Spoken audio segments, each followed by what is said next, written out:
Bonjour et bienvenue dans Cybercast, votre rendez-vous avec la cybersécurité en Côte d'Ivoire, en Afrique et dans le monde.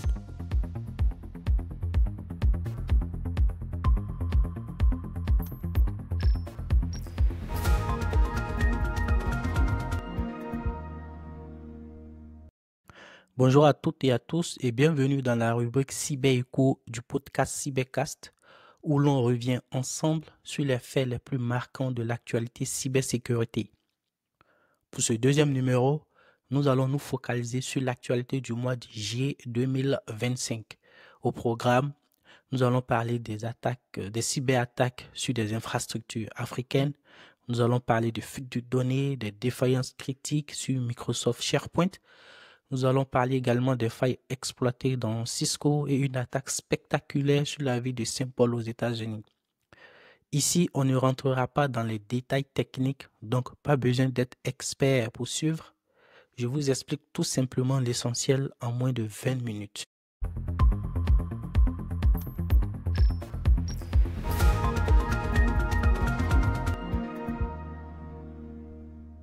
Commençons par le continent africain où les cybermenaces prennent de l'ampleur. Mais bien avant, il y a une triste nouvelle à partager à l'ensemble des abonnés de Cybercast. En fait, la communauté cyber guinéenne est frappée par un deuil car M. Ibrahima Khalil Kira, haut responsable au sein du ministère des Postes, Télécommunications et de l'économie numérique guinéenne, a été retrouvé sans vie le jeudi 31 juillet 2025. Il était aussi connu pour être l'actuel directeur général adjoint de l'Agence nationale de la sécurité des systèmes d'information, en abrégé ANSSI de la Guinée. Alors, ce décès est survenu dans des contextes de pluie diluvienne. Nos condoléances les plus attristées à la famille et toute la communauté cyber-guinéenne. Ceci dit, on rentre à présent dans le vif du sujet avec une thématique de coopération. En fait, plus de 20 délégations africaines se sont réunies début juillet à Cotonou au Bénin pour réfléchir à la mutualisation des efforts dans la gestion des communications des armées et la sécurisation du cyberespace. L'objectif étant de partager les bonnes pratiques, renforcer les cadres réglementaires, mais surtout poser les bases d'une défense numérique collective sur le continent, ce qui montre que la cybersécurité devient un enjeu de plus en plus majeur pour les États-nations. L'autre actualité concerne le Kenya. La Communication Authority du Kenya a révélé un chiffre impressionnant. Il y a une augmentation de 200% du nombre d'incidents de cybersécurité subis par le pays au premier trimestre 2025. Cette augmentation s'explique par une activité plus forte des ransomware, des phishing. Mais à côté de cela, il faut aussi souligner une meilleure surveillance nationale car ce chiffre, ce pourcentage pourrait être encore plus élevé. Les autorités appellent à une collaboration renforcée entre secteur public et secteur privé qui, pour ma part, est indispensable pour une résilience cyber, pour avoir un espace cyber bien sécurisé. Il faut une collaboration entre secteur public et secteur privé. À côté de cela, nous avons des attaques ciblées sur des organisations africaines. En Égypte, la compagnie nationale d'électricité a été visée par le ransomware Devman 2.0. Le ransomware qui porte le même nom du groupe ransomware Devman 2.0 avait plus de 58 gigas de données volées. Donc, cela met en mal effectivement l'intégrité des données de tous les abonnés de cette compagnie.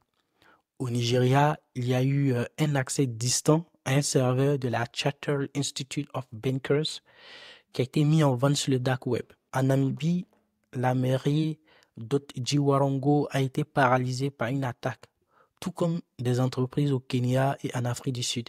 Toutes ces attaques sont silencieuses mais très préjudiciables. Souvent, on n'en parle pas assez lorsqu'on regarde l'actualité, lorsqu'on regarde un peu ce qui est véhiculé autour de nous. Franchement, c'est la plupart du temps, c'est les informations qui viennent d'autres continents. Mais le continent africain, je peux vous le dire, est de plus en plus ciblé. Et c'est des trucs qui ne sont pas communiqués. Donc, il faut vraiment un cadre légal, un cadre collaboratif, je vous dirais un cadre africain pour pouvoir faire face à ces menaces, sinon le pire reste à venir. À présent, nous allons nous focaliser sur l'actualité internationale, en commençant par Microsoft SharePoint.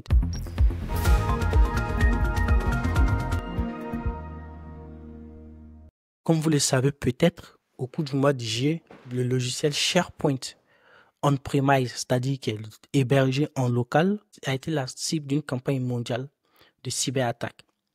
Une faille critique baptisée Toolshell a été exploitée pour infiltrer plus de 400 organisations.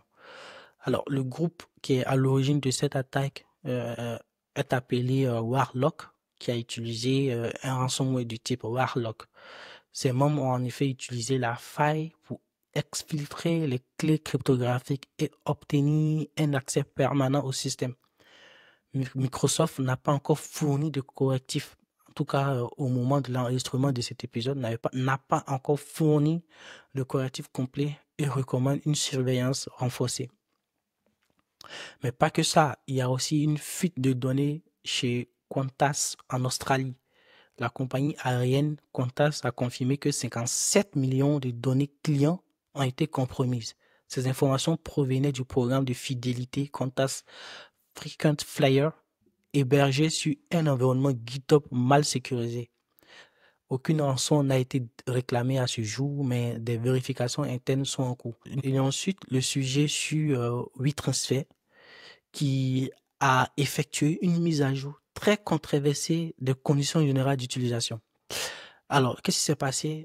En effet, du 14 au 15 juillet 2025, WeTransfer a publié une mise à jour de ses conditions générales d'utilisation, incluant une clause inquiétante, c'est-à-dire un droit pour utiliser nos fichiers, c'est-à-dire les fichiers des utilisateurs, à des fins d'amélioration de l'intelligence artificielle, comme la modération de contenu par exemple. Ceci a suscité une forte réaction de la communauté créative, comme les artistes, les designers, les vidéastes et bien évidemment les membres de la communauté cyber.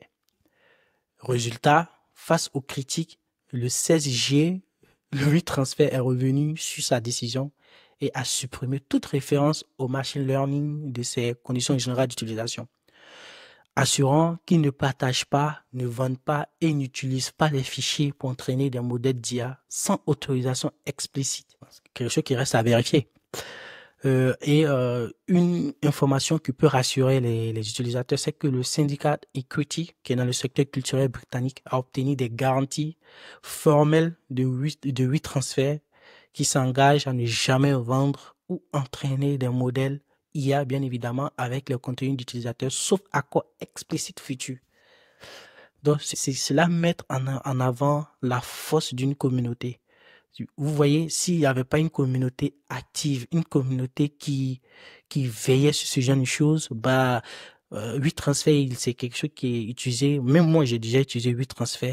Parmi les abonnés, sur 10 personnes, il y a au moins 2 personnes qui ont déjà utilisé WeTransfer pour pouvoir partager des fichiers.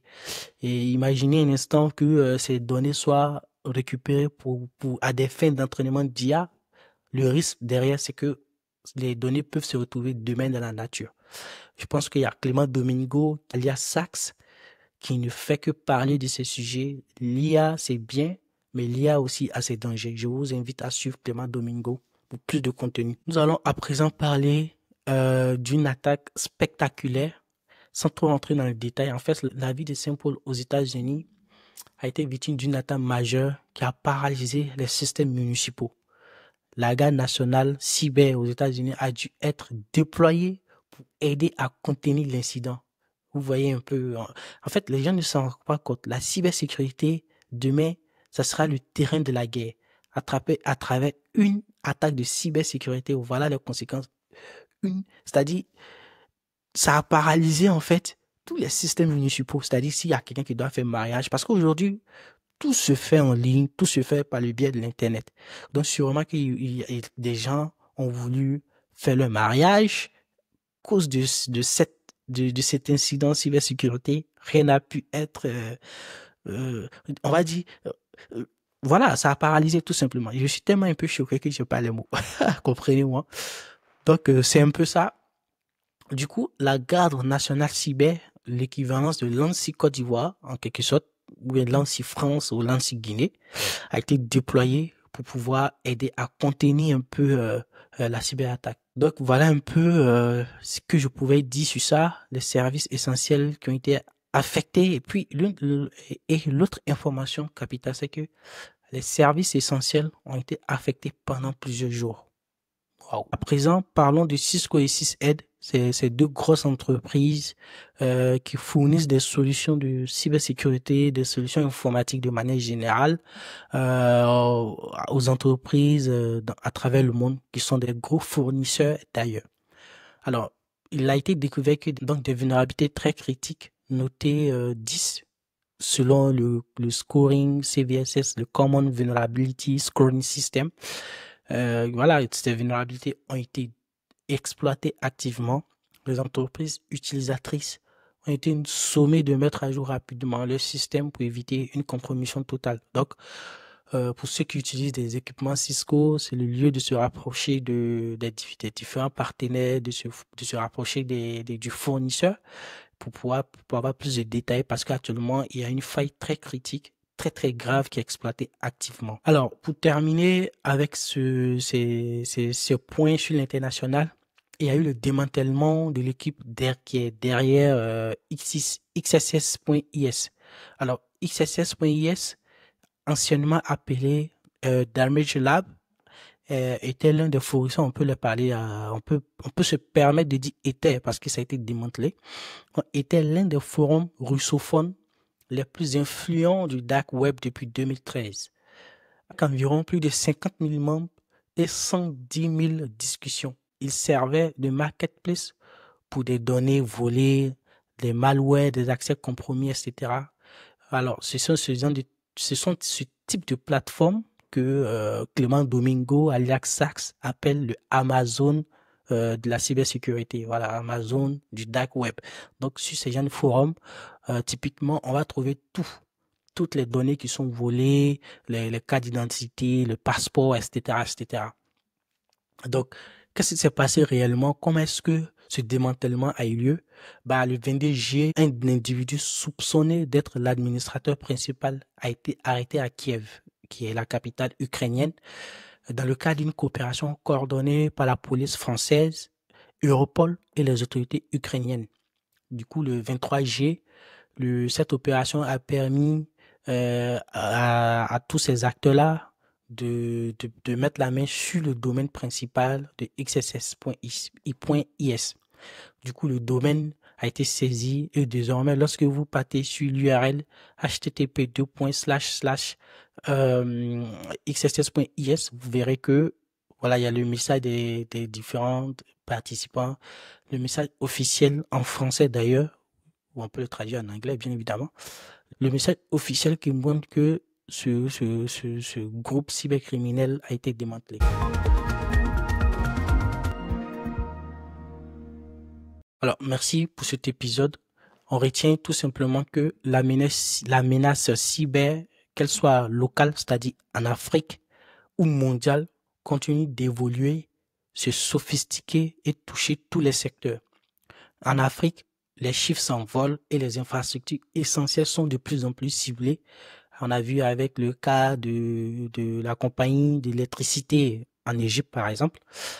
Ailleurs dans le monde, on assiste à une montée en puissance des cybercriminels organisés, souvent appuyés par des moyens semi-étatiques. Merci d'avoir suivi CyberEcho, la rubrique des cybercasts qui résume pour vous l'actualité cyber en Afrique et dans le monde. Si vous avez aimé ce numéro, partagez-le, abonnez-vous à nos différents canaux YouTube, LinkedIn, TikTok, etc.